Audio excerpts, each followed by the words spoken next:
Continuando con los videos informativos, nos toca ahora hablar sobre el aguinaldo o sueldo anual complementario. Según la ley, es la 12ª parte del total de las prestaciones en dinero abonadas por el empleador, originadas en la relación de trabajo y que tengan carácter remuneratorio. Con respecto a estos 4 elementos podemos decir que respecto a prestaciones en dinero hay una excepción a esto y son los trabajadores rurales, que perciben prestaciones en especie como son, por ejemplo, la vivienda. En ese caso sí se consideran para el aguinaldo.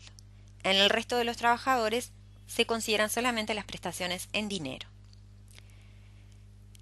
Con respecto al tema de que tengan carácter remuneratorio, esto es muy importante a efectos de determinar si genera aguinaldo o no genera aguinaldo.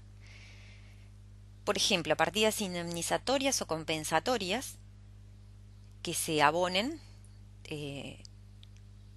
como por ejemplo las partidas por matrimonio, las partidas por nacimiento, los subsidios por enfermedad, los subsidios por desempleo, algunos premios o reparto de utilidades o algún tipo de montos adicionales que se establezca que se reparten a fin de año, por ejemplo. Bueno, no son partidas que tengan carácter remuneratorio, no hay una contraprestación de trabajo por detrás y por lo tanto no generan aguinaldo. Hay una situación específica que es con el salario vacacional, que si bien hay un decreto, el 49 del 2000, que apoya una posición del Ministerio de Trabajo diciendo que el salario vacacional no tiene carácter remuneratorio y por lo tanto no genera aguinaldo, hay diferencias en la doctrina respecto a este tema y hay quienes consideran que sí, que el salario vacacional tiene carácter remuneratorio. Si bien reglamentariamente no se considera, hay algunos convenios laborales que han explicitado que el salario vacacional sí se considere para el aguinaldo. O sea que hay que tener en cuenta el convenio laboral que se aplica y si hay alguna determinación respecto al salario vacacional, en especial para ese grupo de trabajo. Las partidas que en un año, digamos, generan aguinaldo van o están generadas desde el 1 de diciembre de un año al 30 de noviembre del año siguiente. Y a través de la ley 14.525 se facultó al Poder Ejecutivo a pagarlo en 2 oportunidades. Y el Poder Ejecutivo establece un decreto en junio y en diciembre de cada año estableciendo cuándo son las fechas de pago del aguinaldo.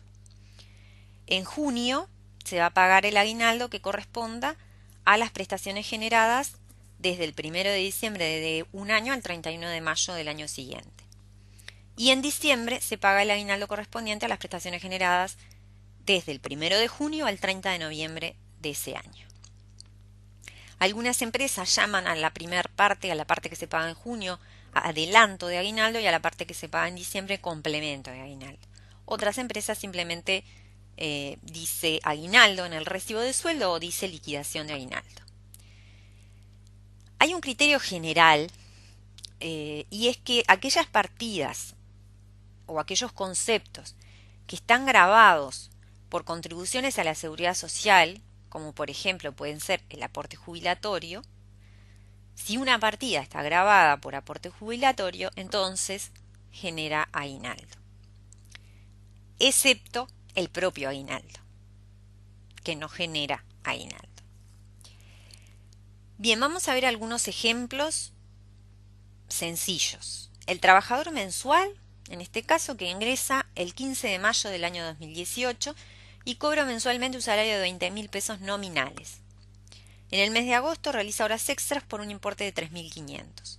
¿Cómo calculo en diciembre el aguinaldo que le corresponde? En junio, el trabajador tiene que haber percibido el aguinaldo correspondiente a los días trabajados de mayo. En diciembre voy a considerar los sueldos que van desde junio hasta noviembre, más las horas extras en este caso que nos dice que realizó. Y ese total lo voy a dividir entre 12. No importa que sean 6 meses. Siempre se divide entre 12 porque por ley es la 12ª parte de los haberes percibidos. Y ahí llego al monto de aguinaldo nominal, o aguinaldo bruto, o aguinaldo sin impuestos.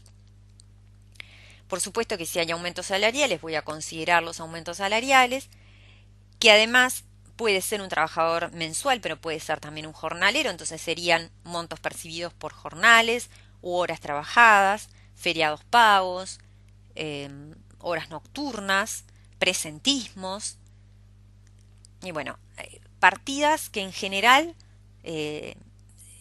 normalmente se cobran por parte del trabajador, a cambio de la relación de trabajo. En otro ejemplo, vamos a suponer que este trabajador en el mes de octubre estuvo amparado en el seguro por enfermedad. Por lo tanto, el empleador, cuando calcula el aguinaldo, en el mes de octubre no considera ningún importe. La persona en el mes de octubre percibió el subsidio por enfermedad a través del Banco de Previsión Social. El empleador no calcula ningún importe para ese mes. Sí va a calcular las horas extras que realizó en agosto y bueno, cualquier otra partida que pueda haber cobrado y que tenga carácter remuneratorio. A ese total lo divide entre 12 y llega al aguinaldo nominal. Vemos otro ejemplo. Una persona que ingresa a trabajar en junio del año 2017. Es mensual y por lo tanto generó por el periodo del 2017 10 días de licencia, que se los va a tomar en junio del año 2018. También genera horas extras por 3.500 en agosto y el sueldo mensual son de 30.000 pesos. En el mes de junio la persona va a percibir dos cosas diferentes. Por un lado va a percibir la licencia, el monto de la licencia correspondiente a los días de licencia que se tomó, y por otro lado percibe el sueldo correspondiente al resto de los días del mes, o los jornales trabajados el resto de los días del mes, o las horas trabajadas el resto de los días del mes.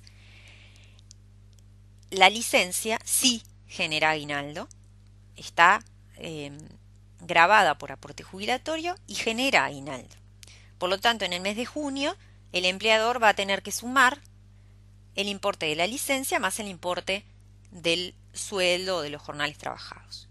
El resto de los meses va a considerar el sueldo pagado o los jornales trabajados, etcétera, en ese mes y además va a considerar las horas extras que hizo en agosto. Por lo tanto, ese total lo divide entre 12 también y llega al aguinaldo nominal. Cuando hablamos de aguinaldo nominal, como les dije, es el aguinaldo bruto, el aguinaldo sin impuestos. ¿Cómo llegamos al aguinaldo líquido? Al aguinaldo que se percibe efectivamente, aplicando los descuentos legales correspondientes. En este caso, el aporte jubilatorio de un 15%, el Fondo Nacional de Salud o Seguro Nacional Integrado de Salud y su adicional, en el caso que corresponda. Hay otro video que establece cuáles son las franjas de seguros de salud y bueno, de acuerdo al monto que se esté percibiendo de aguinaldo, va a ser la franja de seguro de salud que corresponda y el adicional que corresponda, además si tiene hijos menores o cónyuge o concubino a cargo. Y por otro lado, si es un trabajador del ámbito privado, va a tener también el descuento del Fondo de Reconversión Laboral, que es un 0,125%. ¿Qué pasa con el IRPF?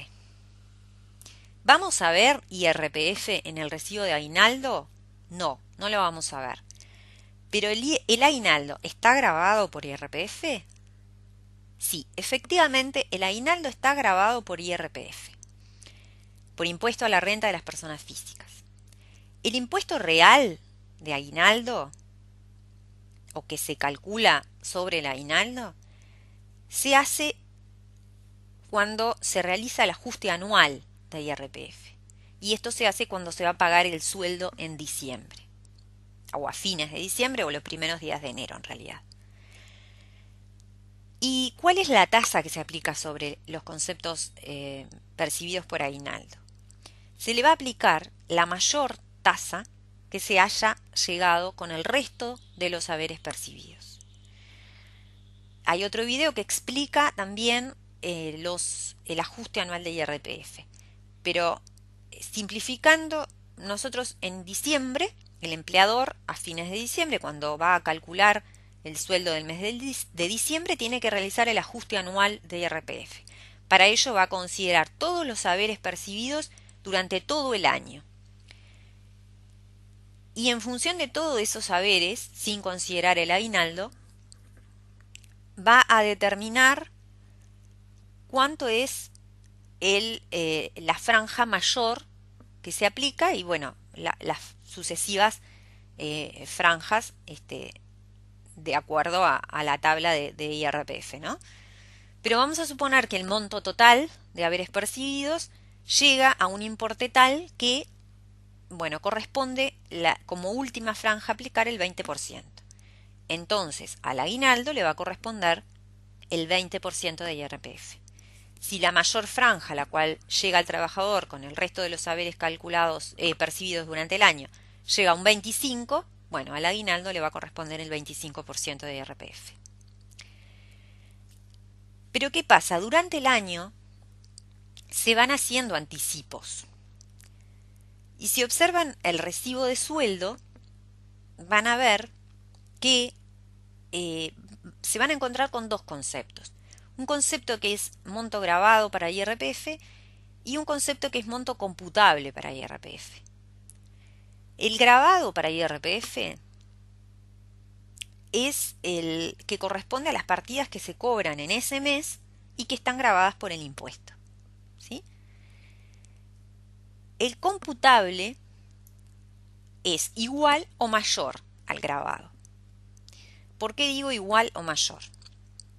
Porque se estableció que cuando una persona percibe más de 10 bases de prestaciones y contribuciones en el mes, que si consideramos, por ejemplo, valores de enero del 2018, las bases de contribuciones, 10 bases de contribuciones, de prestaciones y contribuciones serían 38.480 pesos.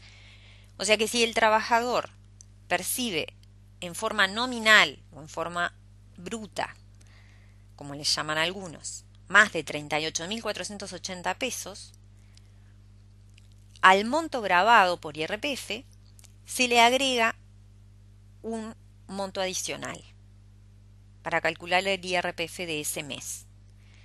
¿Cuál es ese monto adicional? Es de todas aquellas partidas o conceptos que estén grabados por aporte jubilatorio o por Seguro Nacional de Salud, se le calcula un 6% y ese 6% se suma a las partidas grabadas por impuesto de ese mes para llegar a un monto computable para IRPF. Y en función de ese monto computable es que se establece el IRPF de ese mes en particular. Ese 6%, de alguna forma, equivale a la cuota parte de aguinaldo mensual generado y es una forma de ir distribuyendo el aporte durante el año. Ese porcentaje no se agrega en el caso de los trabajadores de construcción. En el resto de los trabajadores se agrega si el monto mensual supera las 10 bases de prestaciones.